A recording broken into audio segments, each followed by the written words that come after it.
मैनपुरी में एक षड्यंत्र हुआ। मैनपुरी में क्या षड्यंत्र हुआ? पंडित रामप्रसाद बिस्मिल जी ने और पंडित गेंदालाल दीक्षित जी ने, ब्रह्मचारी जी ने, लक्ष्मणानंद जी ने, उस समय के सन्यासी भी संघर्ष से जुड़े हुए हैं। हमारे जितने सन्यासी हुए हैं ना, ये जो एक शब्द आपने सुना है ऋषि, ऋषि सुना है ना? ऋषि कौन होता था? जो रहस्यों को जानता था। ऋषि पुराने जमाने में ऋषि होता था जैसे आज का साइंटिस्ट, ऐसा साइंटिस्ट जिसको नोबेल पुरस्कार दिया जा सके, जो अपना पूरा जीवन शोध में लगा दे, उसको आज साइंटिस्ट कहते हैं। पुराने जमाने में उसी को ऋषि कहा जाता था।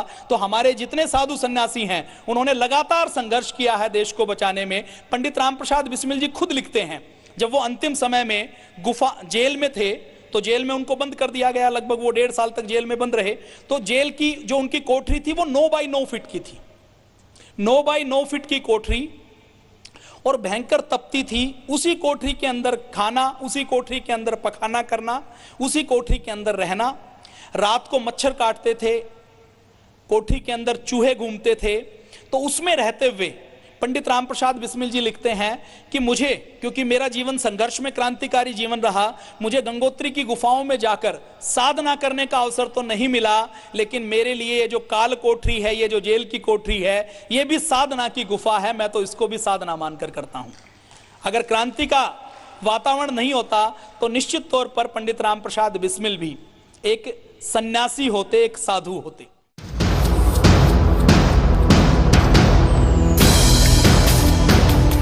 मैनपुरी में एक योजना बनाई गई, तो उस समय पंडित गेंदालाल दीक्षित जी और रामप्रसाद बिस्मिल जी ने ब्रह्मचारी जी के साथ, लक्ष्मणानंद जी के साथ चंबल घाटी में उस समय एक डाकू होते थे, डाकू सरदार पंचम सिंह। उस डाकू सरदार पंचम सिंह को जोड़ा, उसको समझाया, उसको क्रांतिकारी बना दिया। आम व्यक्ति की बात तो छोड़ दीजिए, डाकू को क्रांतिकारी बना दिया।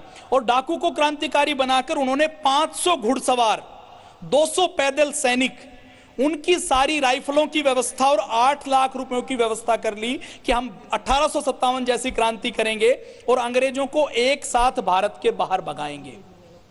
तो जिसने इतनी बड़ी योजना बनाई हो, वो मस्तिष्क कैसा रहा होगा, आप कल्पना करके देखिए। तो मैनपुरी में फिर क्या हुआ कि एक क्रांतिकारियों ने इतनी बड़ी योजना बनाई, तो एक व्यक्ति अंग्रेजों का गुप्तचर बन गया, अंग्रेजों का मुखबिर बनकर उसने इस सारी योजना की जानकारी दी। भीषण लड़ाई हुई, गोलियां चली, 50 अंग्रेज मारे गए, 35 क्रांतिकारी मारे गए। पंडित गेंदालाल दीक्षित जी की बाईं आंख में गोली लगी, उन सबको गिरफ्तार कर लिया गया, बचे हुए क्रांतिकारियों को। ग्वालियर की जेल में पंडित गेंदालाल दीक्षित जी को रखा गया, उनके ऊपर मुकदमा चलाया गया। और पंडित रामप्रसाद बिस्मिल जी वहां से गायब हो गए। बीच में एक बार पुलिस उनके पीछे पड़ी, तो ग्रेटर नोएडा के पास एक नदी बहती है, वहां पर वो पुलिस को चकमा देते हुए नदी में कूद गए और अपने जो उन्होंने योग किया था, प्राणायाम किया था, उसके बल पर पानी के अंदर तैरते तैरते काफी दूर निकले और वो भूमिगत हो गए।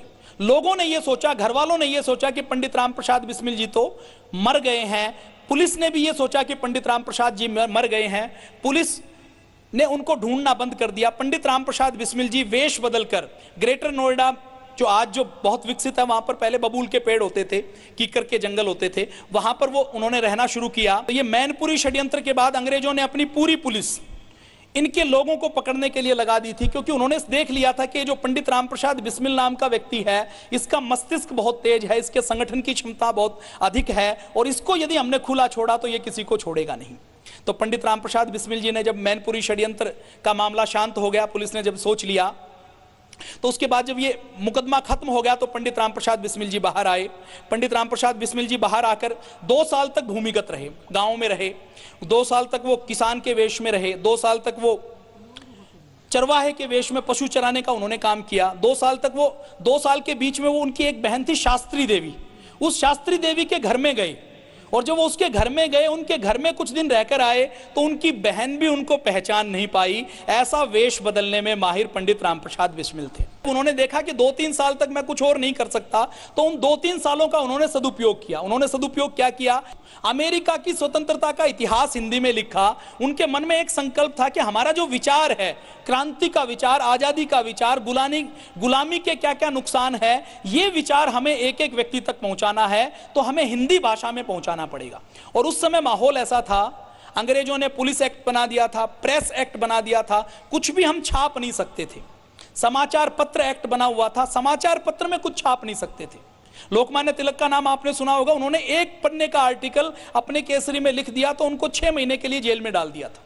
वीर सावरकर को 2 जन्म का कारावास दिया गया क्योंकि उन्होंने 1857 की क्रांति का इतिहास लिखा। तो पंडित रामप्रसाद बिस्मिल जी के मन में आया कि मैं सारी पुस्तकों की रचना करूं जो अंग्रेजों की, रूस में उस समय क्रांति चल रही थी, तो रूस की क्रांति के ऊपर उन्होंने पुस्तक लिखी, स्वदेशी के ऊपर पुस्तक लिखी, उन्होंने चीन की जो क्रांति हुई उसके ऊपर पुस्तक लिखी, अरविंद जी के ऊपर पुस्तक लिखी, अशफाक उल्लाह खां के ऊपर पुस्तक लिखी, उन्होंने जॉर्ज वाशिंगटन की जीवनी लिखी, और एक जो बड़ा काम उन्होंने किया, रूस की जो क्रांति की शुरुआत करने वाली एक महिला थी कैथेराइन के नाम से, आप इंटरनेट के ऊपर सर्च कर सकते हैं। स्वाधीनता की देवी रूस में जो रूस की ग्रैंड मदर जिसको माना जाता है वो कैथेराइन है, जिन्होंने अपना पूरा जीवन देश के लिए लगा दिया। तो उनकी जीवनी का अनुवाद करके पंडित रामप्रसाद बिस्मिल जी ने उनको छपवाया।